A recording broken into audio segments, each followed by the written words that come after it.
Esto es DW Noticias desde Berlín. Se cumplen 80 años de la liberación del campo de concentración y exterminio nazi de Auschwitz. La ceremonia de conmemoración reúne en Polonia a líderes internacionales que advierten la importancia de no permitir nunca que los horrores del Holocausto queden en el olvido. Estos son nuestros titulares. Sobrevivientes del Holocausto fueron los protagonistas de la ceremonia de conmemoración del aniversario de la liberación de Auschwitz-Birkenau frente al muro en el que prisioneros solían ser fusilados por agentes de las SS. Tendremos detalles con nuestro enviado especial.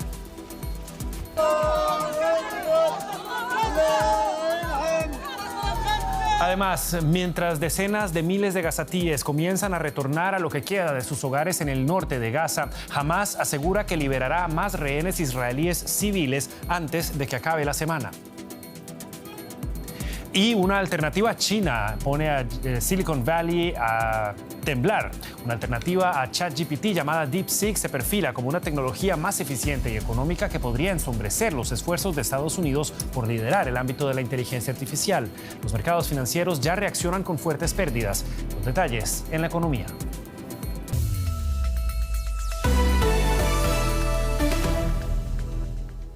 Los saluda Javier Arguedas. Gracias por estar con nosotros.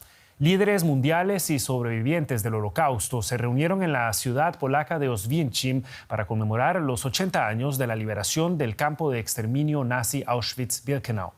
La ceremonia, que se celebró en una carpa frente a las puertas del recinto, se centró en los testimonios de primera mano de las pocas víctimas que aún viven. Algunos llevaban pañuelos con rayas azules y blancas, un símbolo de los uniformes que fueron obligados a utilizar como prisioneros. Entre los asistentes estuvieron el presidente de Alemania, Frank-Walter Steinmeier, el canciller alemán, Olaf Scholz, el presidente de Francia, Emmanuel Macron, el presidente de Ucrania, Volodymyr Zelensky, y los reyes del Reino Unido y de España. Auschwitz, el mayor de los campos de exterminio, es un símbolo del genocidio perpetrado por la Alemania nazi, en el que 6 millones de judíos fueron asesinados. Entre 1940 y 1945, 1 millón de judíos y más de 100.000 prisioneros no judíos perdieron la vida en este lugar ubicado en la Polonia ocupada por los nazis. Y nuestro enviado especial, Andreu Jerez Ríos, se trasladó hasta Auschwitz y está cubriendo para nosotros esta fecha tan relevante en la historia, pero también para el tiempo presente. Andreu, muy buenas noches. La ceremonia se destacó por varios detalles, sobre todo por el hecho de que únicamente hablaron sobrevivientes del Holocausto. ¿Por qué se tomó esta decisión para marcar los 80 años? ¿Qué tal, Javier? Sí, efectivamente la organización de este memorial ha decidido darle el protagonismo absoluto a los sobrevivientes que quedan vivos de lo que fue el Holocausto y especialmente de que fue el principal campo de concentración y exterminio de los nazis en la Alemania y en la Europa ocupada. La decisión ha sido fundamentalmente por una cuestión biológica, por una cuestión de edad. Tenemos que tener en cuenta que las personas que sobrevivieron al Holocausto actualmente tienen entre 85 y casi 100 años, por tanto es muy probable que cuando se cumplan los 90 años de la liberación, muy pocos queden vivos. Por tanto, han querido darle esta oportunidad de expresar al mundo lo que ellos vivieron en primera persona, de viva voz, y también en decir al mundo los peligros que hay de que esto vuelva a ocurrir. Además, tenemos en cuenta que cuando esta generación de sobrevivientes mueran, ya no quedarán fuentes en primera persona que puedan contar en primera persona lo que ocurrió en Auschwitz. Andreu, desde luego en tu cobertura tuviste la oportunidad de hablar con algunos sobrevivientes o con descendientes de los sobrevivientes del Holocausto. ¿Qué impresiones te compartieron? Sí, hemos tenido la oportunidad de hablar con varios sobrevivientes y descendientes de sobrevivientes. Un caso muy especial ha sido el de Eva Speschi, es una judía de origen húngaro que actualmente vive en Alemania. Eva Speschi fue deportada a Auschwitz a la edad de 12 años. Aquí habían sido asesinados su madre y su hermano previamente. Ella llegó sola, sin familia, y salvó la vida porque mintió sobre su edad. Cuando llegó a la rampa de separación, donde los nazis decidían quién sobrevivía para trabajar de manera esclava y quién iba a las cámaras de gas, ella dijo que tenía 16 años, lo que la convertía a ojos de los nazis en una persona más apta para trabajar. Además, cuando el ejército soviético estaba a las puertas de Auschwitz, ella estaba muy enferma, los nazis pensaban que estaba muerta y finalmente fue rescatada por el ejército rojo. 50 años estuvo Eva Spessi sin hablar sobre su experiencia y en 1996 decidió hacerlo de una manera terapéutica, también para recuperar su memoria, y lo hizo sobre todo a escolares, a gente joven, para que las nuevas generaciones sepan cómo ella consiguió sobrevivir y qué es lo que ocurrió aquí en Auschwitz.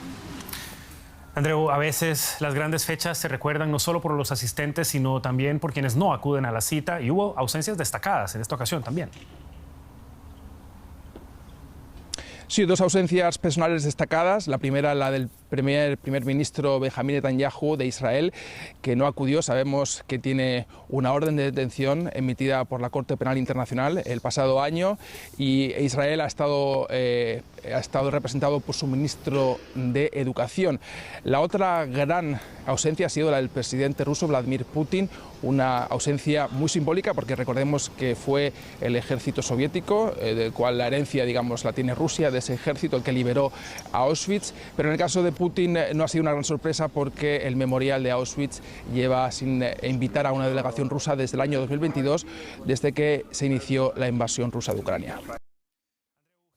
Andreu Jerez con el reporte de lo que ocurre en la celebración del 80 aniversario de la liberación del campo de exterminio de Auschwitz. Muchas gracias. La población desplazada del norte de Gaza emprendió por fin el camino de vuelta a casa tras el asedio del ejército israelí. Esto luego de que Israel levantara las restricciones tras resolver una disputa con la milicia islamista Hamas, considerada terrorista por varios países, sobre la última liberación de rehenes. Según información del propio Hamas, unas 300.000 personas reingresaron a la franja de Gaza para ver qué queda de sus hogares. Estos desplazados palestinos regresan a sus hogares por primera vez desde que se inició la guerra en el norte de Gaza. Es uno de los acuerdos del alto el fuego pactado entre Israel y Hamas.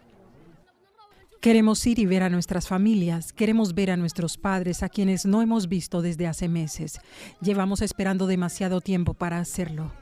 Estamos muy emocionados de poder regresar a casa, volver a ver a nuestra familia, parientes, seres queridos y ver si nuestra casa está aún en pie. Muchos llevaban días esperando para cruzar desde el centro y el sur de Gaza, una vía en pausa a causa de una nueva disputa. Israel cerró el cruce a los gazatíes acusando a Hamas de incumplir los términos de la tregua.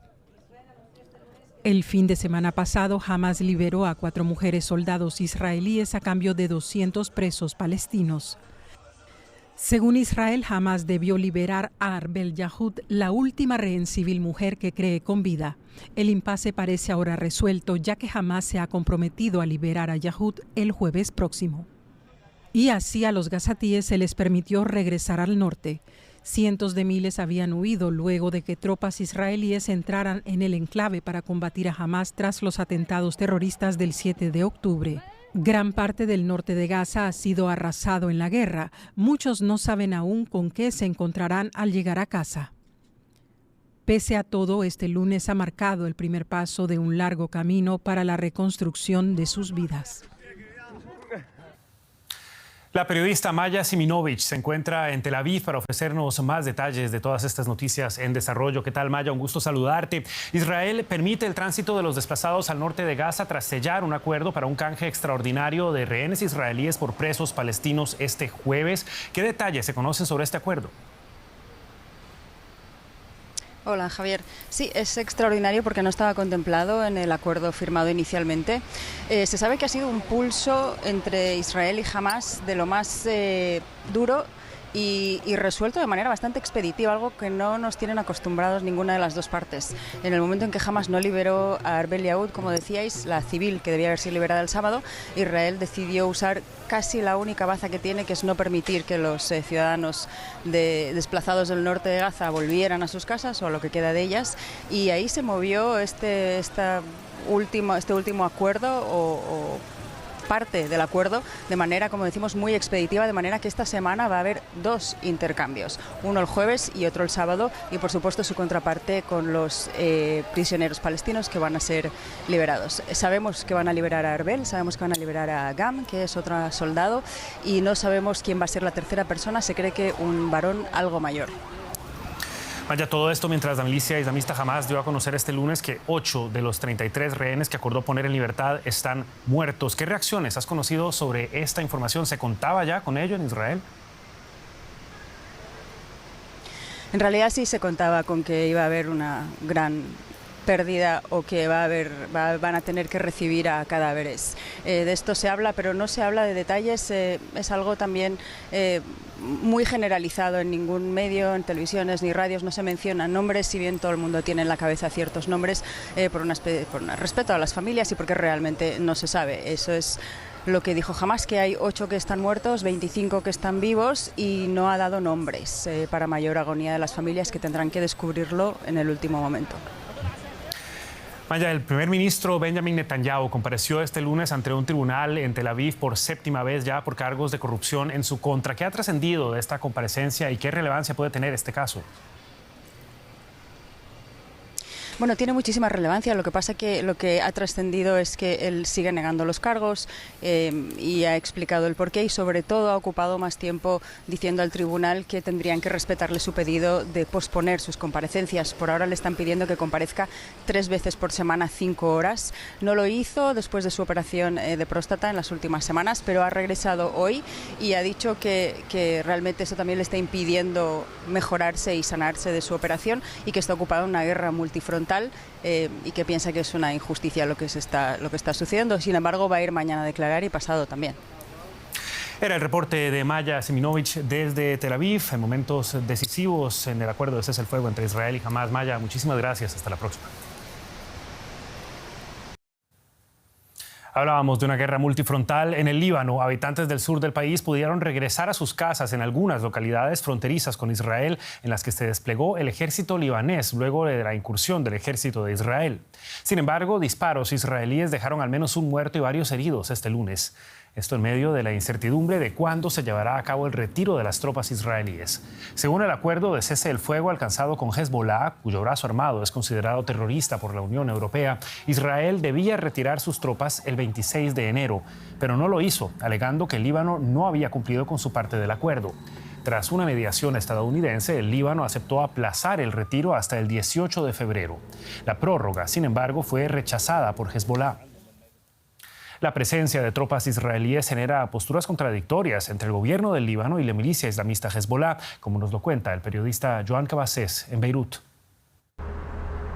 Líbano vivió ayer una jornada sangrienta en la frontera con Israel.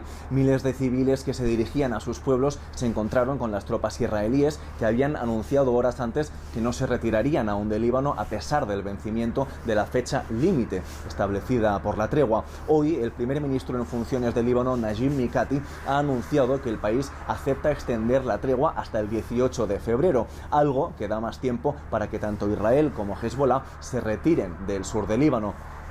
Mikati, sin embargo, ha asegurado que el Líbano ha cumplido con la tregua y acusa a Israel de no hacerlo. Mikati dice incluso que el Líbano acepta extender la tregua, citamos textualmente, con el fin de negar a Israel cualquier pretexto para no retirarse del Líbano. Por su parte, Naim Qassem, jefe de Hezbollah, ha advertido hoy, sin dar detalles, que la milicia no aceptará la presencia israelí en Líbano más allá de lo acordado en la tregua. Además, el líder del grupo ha indicado que el comportamiento israelí demuestra que el Líbano necesita la resistencia, en referencia a la misma milicia Hezbollah. Sobre el terreno se reportan hoy también incidentes con fuego israelí en varios puntos del territorio, con al menos una víctima mortal confirmada. En municipios como Aitarun, donde ayer hubo 5 víctimas mortales, residentes han acampado para pasar la noche en los accesos del pueblo, esperando que militares israelíes y libaneses les permitan el acceso.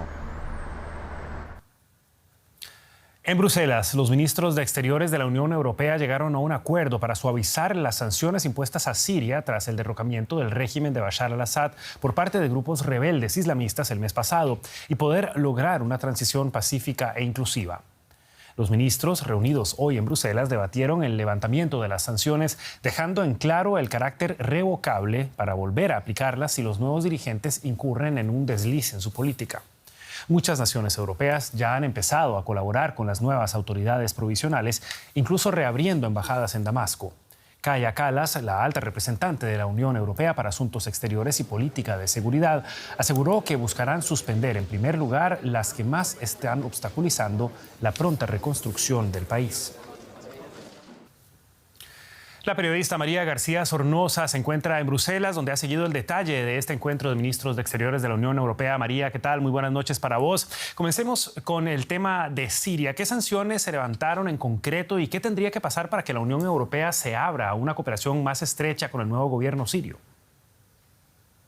Sí, Javier, hoy la Unión Europea ha comenzado a suavizar su régimen de sanciones con Siria. Esta suavización afectará a los sectores energético, bancario, del transporte, porque lo que se quiere es dar un balón de oxígeno a la economía del país. Lo que está planteando la Unión Europea es una estrategia gradual, paso a paso, porque espera de las autoridades nuevas en Siria no solo palabras y buenas intenciones, sino también hechos. Por ejemplo, ahora en Bruselas no se plantean tocar a esas sanciones que afectan a las armas químicas o al embargo de armamento. Aquí en Bruselas todos reconocen que en la nueva era post-Assad se abre una ventana de oportunidad para la estabilidad del país, pero también reconocen que todavía existe riesgo de radicalización y por eso nadie aquí en la Unión Europea asegura que Siria sea todavía un país seguro para el retorno de los refugiados. Había varios temas sobre la mesa en la reunión de hoy. Los ministros de Exteriores también acordaron extender las sanciones contra Rusia por la guerra en Ucrania, algo que no necesariamente se daba por hecho. ¿Qué factores influyeron en esta decisión que el bloque celebra como un logro? Sí, Javier, este es un proceso que se produce casi de forma automática. Cada 6 meses se renuevan las sanciones a Rusia, pero esta vez la situación era diferente y era muy crítica porque hasta el día de hoy Víctor Orbán estaba amenazando con vetar. Esto habría dejado en el aire los 15 paquetes de sanciones impuestos durante estos 3 años de guerra, lo que habría tenido un fuerte impacto en la credibilidad de la Unión Europea y también en su apoyo a Ucrania. Finalmente, hoy Víctor Orbán ha levantado su veto, ha terminado cediendo a cambio de que la Unión Europea emita un comunicado de seguridad energética, y lo que estaba buscando el primer ministro húngaro en todo momento es poner más presión sobre Volodymyr Zelensky para que permita el tránsito de energía, de gas, de petróleo ruso a través de Ucrania y que Hungría pueda comprarla de forma más barata. La situación en Medio Oriente también fue objeto de debate. ¿Qué trascendió de esta reunión en relación con Gaza en momentos en los que el presidente estadounidense ha ofrecido polémicas declaraciones de sus propuestas para el futuro del enclave palestino? Sí, la gran decisión que han tomado hoy aquí en Bruselas los 27 ministros de Asuntos Exteriores, Javier, es enviar una misión europea al paso de Rafah. Estará operativa tan pronto como febrero, después de que la autoridad palestina, Israel y Egipto hayan aceptado. Lo que se busca sobre todo es ayudar a preservar el frágil alto al fuego y también ayudar a trasladar a heridos al otro lado de la franja de Gaza. La alta representante Kaja Kallas, sin embargo, no ha querido entrar a valorar esos comentarios de Donald Trump que hacían referencia a limpiar la franja y a deportar a los ciudadanos palestinos. La Unión Europea se ha limitado a recordar que la única vía posible para el futuro de la región es la consumación de los dos estados, el de Israel y el de Palestina. Muchos los temas que abordaron los ministros de Exteriores de la Unión Europea, muchos los temas que cubría para nosotros María García Sornosa desde Bruselas. Muchas gracias, María. Hasta la próxima. Un abrazo, Javier. Y lo adelantábamos ya en titulares. China intenta destronar a Estados Unidos en el mundo tecnológico y da un paso importante el día de hoy. Rosa Casares está con nosotros. Curiosísimo. ¿Qué tal, Javier? Bueno, inteligencia artificial china que fascina y a la vez genera muchas interrogantes. Un terremoto sacude el mundo de la inteligencia artificial, la potente irrupción de un nuevo modelo chino, el DeepSeek, mucho más barato, de acceso gratuito y, según expertos, más eficiente que los modelos de las grandes compañías tecnológicas norteamericanas. DeepSeek es de código abierto y entrenarlo costó, según sus creadores, apenas $6 millones en comparación con los miles de millones que ha costado entrenar a ChatGPT o a Gemini. En Wall Street, el fabricante de chips Nvidia, líder mundial de componentes y programas de inteligencia artificial, ha llegado a caer hasta un 17% y en su conjunto el índice Nasdaq ha caído un 3,4%, arrastrando también al mundo de las criptomonedas. Parece que la inteligencia artificial china ha dejado en evidencia a Estados Unidos. Vamos en busca de los detalles. Ana Nieto, desde Nueva York. Nvidia es el gran perdedor de la gran irrupción china que afecta a irruptores de Estados Unidos. ¿Qué otros valores se han visto negativamente afectados, Ana? Sí, la bolsa hoy tiene claros perdedores. El más llamativo, sin duda, es Nvidia, y con muchas consecuencias por su peso dentro de los índices. Su valoración ha sido la estrella de Wall Street en los últimos años en previsión de la fuerte demanda de microprocesadores altamente sofisticados y también muy caros. Pero si el despegue de Nvidia ha sido espectacular, hoy su caída ha sido para los libros de historia de Wall Street, porque se ha evidenciado que quizá no sea necesario el gasto y, por tanto, se cuestiona todas las previsiones de ingresos y beneficios de esta compañía. Hoy la capitalización de la empresa se ha rebajado en más de $500 billion, que es como el equivalente a que desapareciera una empresa, la capitalización de una empresa como Boeing, pero 4 veces. Otras empresas del sector como AMD, Broadcom, Marvell Technologies, también los ADRs de empresas como Taiwan Semiconductors o ASML de Holanda también han sufrido fuertes pérdidas que han impactado negativamente en los índices S&P 500 y Nasdaq. Otras 2 empresas como Apple y Meta han, sin embargo, tenido una muy buena evolución hoy. Quien también ha visto cómo su escenario futuro ha sido movido por DeepSeek son las empresas de energía, que estaban expuestas al gran impulso que iba a dar la inteligencia artificial. Muchas de ellas también han sufrido fuertes caídas de 2 dígitos porcentuales. Increíble todo lo que ha movido DeepSeek. Ana, hay grandes preguntas técnicas, pero también estratégicas. ¿Cuáles son las consecuencias más inmediatas? Las primeras son en los mercados, se están evaluando por los inversores. En otro contexto, el presidente de Microsoft ha dicho, ha sacado a relucir la paradoja de Jevons, en la cual se dice que cuanto mayor es la eficacia de un recurso, mayor es su consumo. Es decir, que se prevé que haya una adopción de inteligencia artificial mucho más rápida, dado que es mucho más fácil llegar a ello. Por lo que respecta a Washington, 2 cuestiones. La primera, la limitación de las exportaciones de Estados Unidos a China de este material, de estos microchips, y el segundo, el sentido de las grandes inversiones, sobre todo el de Stargate, presentado la semana pasada por Donald Trump. Interesantísimo todo lo que nos cuentas. Muchísimas gracias, como siempre, por el análisis, Ana. Gracias, Rosa. Javier, vamos a otros temas. Muchas gracias, Rosa. Fijamos la mirada en la grave situación que se desarrolla a esta hora en la República Democrática del Congo, donde rebeldes del M23 dicen haber capturado la ciudad oriental de Goma, fronteriza con Ruanda, país que financia esta guerrilla. Goma, con 1,7 millones de habitantes, es la capital de la estratégica región de Kivu del Norte, donde hay minas de coltán y otros minerales preciados para el sector tecnológico. Los intensos combates en la zona entre el M23 y las fuerzas gubernamentales y de paz de la ONU dejaron al menos 17 muertos y más de 300 heridos. Entre las víctimas hay un casco azul uruguayo y 2 soldados guatemaltecos resultaron heridos. Naciones Unidas advierte de una grave crisis humanitaria. Hay miles de desplazados y se teme que estalle una guerra en la región. Xavier Aldecoa es un periodista y escritor especializado en temáticas africanas. Ha cubierto el conflicto en la República Democrática del Congo y nos acompaña a esta hora desde la ciudad de Barcelona. Xavier, muy buenas noches y gracias por estar con nosotros. Y comencemos orientando a nuestra audiencia en América Latina. ¿Cuáles son los orígenes del grupo M23 o Movimiento 23 de Marzo y qué objetivos persigue en la República Democrática del Congo? El movimiento 23 hace referencia al movimiento 23 de marzo. Se crea en el año 2012, pero para ver su origen tenemos que irnos un poco antes, donde hay tensiones militares, políticas y étnicas. Hay un grupo rebelde de minoría Tutsi. La minoría es en la zona del Congo, en cambio son los Tutsis son los que están mandando en Ruanda. Este grupo se levanta contra el gobierno, al que acusa de corrupción. Y en esas tensiones acaban firmando un acuerdo de paz ese 23 de marzo. A ese 23 de marzo es al que se refiere el M23 cuando acusa al gobierno de Congo de no respetar los acuerdos, entre ellos meter a su gente, a sus soldados, integrarlos en el ejército. Como no cumple, se levantan en armas. Ahora lo que vemos es una segunda parte de ese conflicto. Desde el 2021 han vuelto a la carga este M23 hasta lo que hemos visto, como decías, cuando han tomado la ciudad de Goma. El rol de la vecina Ruanda en el conflicto se considera clave. El país ya controla la minería de coltán en el este del país. ¿Qué intereses persigue el país que dice no estar involucrado en el conflicto? Bueno, Ruanda lo niega, pero la verdad es que tanto las Naciones Unidas como los países vecinos sí que acusan a Ruanda de estar detrás, de darle no solo armamento, sino también soldados. La ONU habla de 4.000 soldados luchando junto al M23 para poder conseguir este objetivo de controlar Goma.